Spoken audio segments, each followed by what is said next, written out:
Hello and welcome to Video DNA, where the English is bad and the tutorials are good. I'm Adabib, and today we're in episode number 2 of the VFX behind Tehran 3, and we're gonna talk about this scene.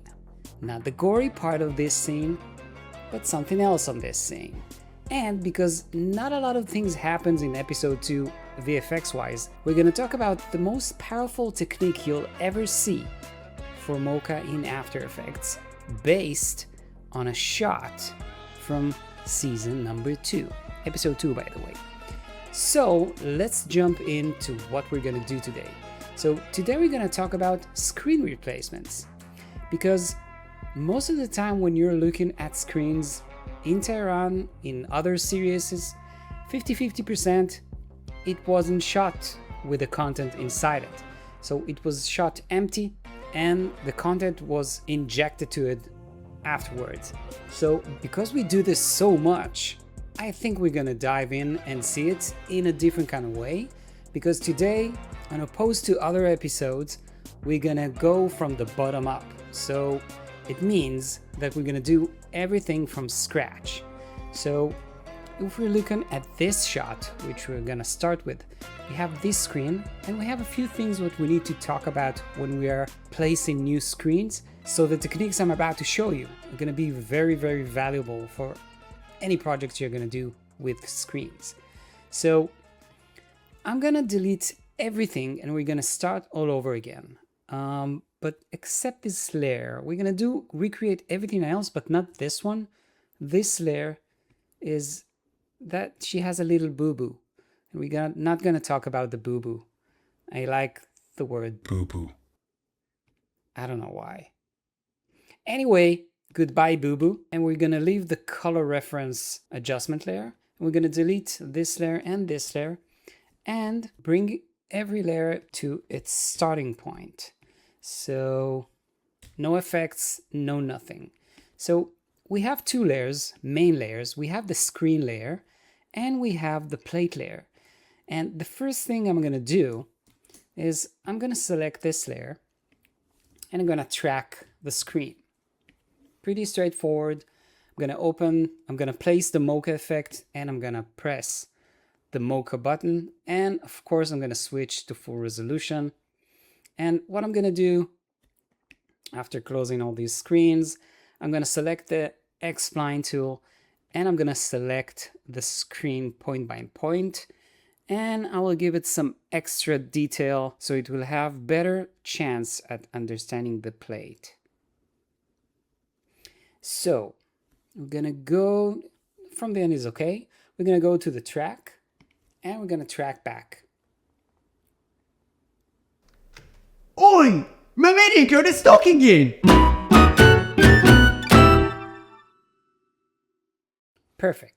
So it looks like a good track. I'm gonna open the surface and place the points approximately where they're supposed to be, all 4 of them. And now I'm gonna zoom in by pressing Z key and the X to go up and down to the sides, and I'm gonna place them really accurate. That's number 2, number 3, and last one. And what I want to do now, before I continue, I'm going to press Z and double click. It will reset the screen size. I want to check that the track stays as it's supposed to stay and everything looks good and peachy. So everything looks good over here. I'm just going to make sure and press the grid button, and looks that everything is nice and stable. So I'm gonna close this window and I'm gonna save the data. And now I'm gonna pull it out right inside of After Effects. So I'm gonna go to the tracking data options and press the create track data. And now I have all the data stored in here and I need to put it on this layer. So I'm gonna go down to the export option, make sure it's on corner pin, and I'm gonna select this layer, the content layer, and I'm gonna press apply export. And that's it, we're done. No, it doesn't look good because it's not composited, just tracked. So if we go just a little bit deeper, we can see that it's too sharp. That's the first thing. And the second thing is that you don't have this grain, and we need to recreate this grain. So I'm not gonna recreate it, but I'm gonna do something to this layer so we could see the grain through it. And that's gonna be fairly simple. I'm just gonna change the transfer mode to screen. It's funny that it's called screen and we're doing it mainly on screens. So now I can see the grain through the content layer, which is pretty good, but I can see also the green. So what I need to do, I need to duplicate the layer and put some key light. No, we're not gonna do that. That's for simple people. We're visual artists. We're more than that. So actually I'm saying we're lazy. Let's do something else. I'm gonna open an adjustment layer between the both layers, and I'm gonna put the advanced spill suppressor. And what the spill suppressor is gonna do, it's gonna make all the green in the frame disappear.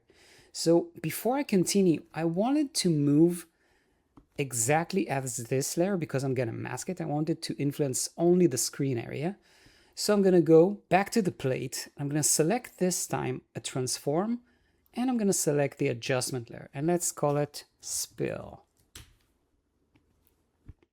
And I'm gonna apply the export, and now I can see that this layer moves as the screen, which is pretty great.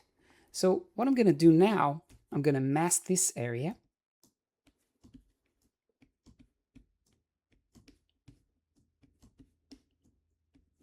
And I'm gonna feather it out just a bit. So if we can see the differences, it will grade out and we will not see them anymore. Perfect. So now I want to go to this layer and reduce its opacity to like 60% so I can see more detail. And it's starting to look really, really good. So the only thing missing here is the area that in focused and out of focus. So if I want to understand how the focus works and which part is in focus, which not, I'm gonna look at the laptop screen. And I can see that on the left edge, it's a bit blurry. And I can see that in the middle, all the way down, it's sharp. And on this edge, it's starting to be blurry again. So I see a lot of people create like a blur, regular blur, and put a mask with feather. No, don't do it. Looks horrible. Let's do something else. I'm gonna take the lens, camera lens blur effect. I'm gonna place it right over here. And now we have a really, really good kind of blur. It's a bokeh blur. So we can see that if I take it up a notch, we can see the lens shape instead of just a blur, like a Gaussian blur or any kind of gradient blur. So what I'm gonna do, I want to create a layer that will tell it where the blur should be. So it's supposed to be right over here and right over here and not over here. And I'm gonna create a new solid and I'm gonna call it DMap. It's gonna be my depth map. And I'm gonna put a gradient effect on it. And I'm gonna, oops, wrong layer. And now I'm gonna turn off the gradient layer and I'm gonna select the effect and I can still see the widgets. So I'm gonna take one widget over here and I remind you, this widgets change how the gradient disperses itself from side to side. So I'm gonna turn it off again and I want this one to be on this side and this one to be on this side. So we'll have a gradient from this area to this area. And now I'm gonna go back to the content layer and I'm gonna go to the blur map. This is where we tell the effect where to take the depth map data from. And this time it's gonna be the DMap layer, but nothing good really happens because all the layer is black with an effect. And for the effect to know to take the effect from the layer, we need to change it from source to effects and masks. And now you can see that we have this part, which is, let's take it down a bit, this part which is fairly sharp, and this part which is really, really blurred. So what I need to do, I need to change this. I want to take, I'm gonna look at this. So this area is black, and this area is white. So the sharp area is on the dark side, So I'm gonna change it from the dark side 0 to something in the middle. And we're working on 16 beats, so it's gonna go to 32. So it's something like 16 or 15. So now I can see that this area is sharp, maybe a little more to this side. This area is sharp, this area is blurred, and this area is starting to blur again. But it's too much blur. Let's take it down to 5, and now it's perfect. That was pretty quick. So this is how we replace most of our screens. And something else about the screen blending mode. Screen allows us to see all the parts over here. So we have this part which is brighter and this one which is darker. And we can see that through the screen. So if we'll have a reflection over here, we could also see the reflection. This is why the screen blending mode is absolutely gorgeous to use when replacing screens. So this was the first part of our tutorial. So now we're gonna do this 20 more times for all the other screens in the episode, and we're gonna jump to something entirely different from season 2 of Tehran. So as you know, or you don't know, this was not actually filmed in Iran. It was filmed in Greece. So when we look on this building, we need to take down all the things that identify this building as a building from Greece, which is this flag and this giant logo and this team that actually operated the drone. So I'm not gonna do this, but I am gonna do this. So what's so nice about this technique? It's gonna let you use a video as you're in Photoshop, changing things. So how this layer was created. So you say, nah, it's pretty simple. I take it to Photoshop. No, I'm gonna do everything inside of After Effects. So I'm gonna delete every layer over here. And I'm gonna do Mocha right again. And I'm gonna press the Mocha button. And again, close everything, or just don't show next time. But that's a good idea. I'm gonna take the X-Spline tool and I'm gonna select this plane, all of these windows. And because we have a changing perspective here, I'm gonna check on the perspective button. And I didn't start at the beginning, so I'm gonna track just a little bit back and now forward. What's the matter, love? These renders are gonna take 3 hours and I need to turn them in 1. Perfect. And now what I wanna do is gonna take the surface tool and I'm gonna create a large portion of an area. I'm gonna make sure that I'm doing in the right perspective. So I'm actually tracing the windows over here so the perspective will be correct. So now we have this, looks really, really good. And I'm gonna close it, save, and I'm gonna do something really, really weird. Okay, this is called reverse tracking. I'm gonna duplicate this layer and I'm gonna call it patch. I'm gonna delete the Mocha effect. And what I'm gonna do now, I'm gonna go back to the original layer. I'm gonna create a track data. And I'm gonna make sure it's corner pin and the patch will have it. And I'm gonna press apply export. I know, this looks crazy. What's gonna happen here? Wait. So I'm gonna do that again, but before that, I'm gonna pre-compose this layer. And I'm gonna make sure that I'm gonna move all attributes into the new composition. So the effect, the corner pin effect, will be inside. And I'm gonna go back to the original layer and then I'm gonna apply the export again. So this just got crazier by the minute. Don't worry, this will make sense in a few seconds. So now what I want to do, I want to go to this layer and stabilize it. How can you stabilize something with perspective? Well, it's pretty easy. I'm going to take the CC Power Pin effect and I'm going to turn it off for the minute. Both of them actually. And I'm going to press U to reveal all the keyframes in the corner pin. And I'm going to alt click the top left on the power pin and I'm going to connect it to the upper left. And I'm going to alt click the top right and I'm going to connect it to the upper right from the corner pin. And again, for the bottom left and the bottom right. So what did I do?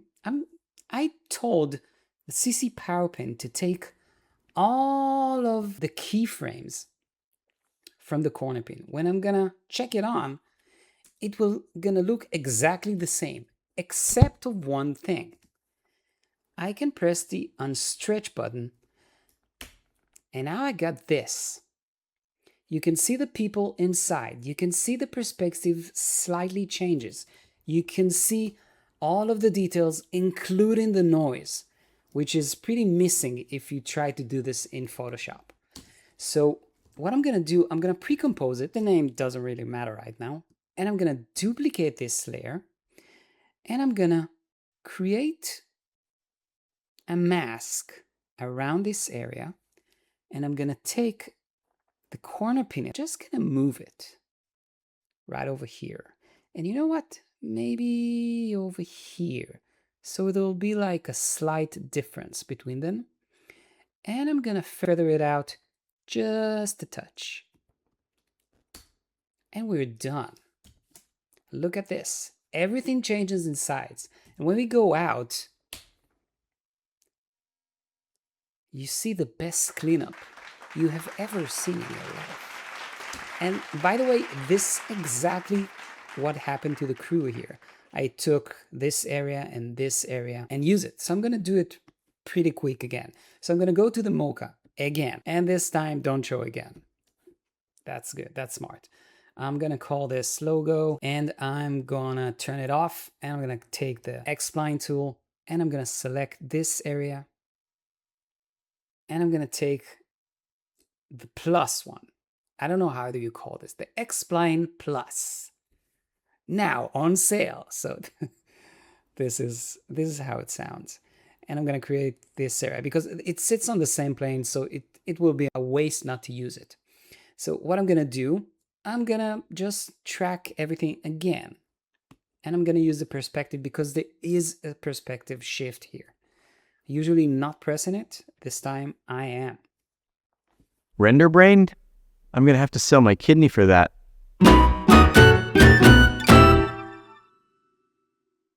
Great.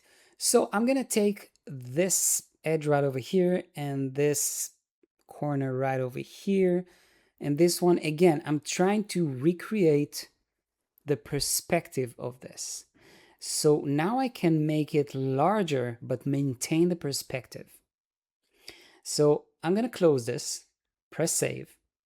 I'm gonna duplicate again. I'm gonna call it top patch. And I'm gonna delete the effect, create tracking data, this time from the other layer that we did. And we're gonna select the top patch, apply export, and here's the weird part again. We're gonna pre-compose it, move all attributes, and apply it again. So instead of doing this again, I can copy and paste, but I have something better. I'm just gonna create a preset out of it. So I'm gonna call this Invert Power Pin. And now I can go back and use it over here. But I always need to remember when I'm using a preset, I need to check off the corner pin. So now I have this magnificent layer. And I'm going to pre-comp it again so I can duplicate each part that I want. So I'm going to take this part and I'm gonna place it right over here, some feather to the sides, and let's take another part like this without it, so it will not be like it will not be seen like a duplicated part. So I'm gonna duplicate again, I'm gonna create a mask, and I'm gonna pull it right over here, maybe make it a bit larger, and I'm gonna feather at the sides, just the sides, and I'm gonna make it smaller by height, maybe a little bit of feather.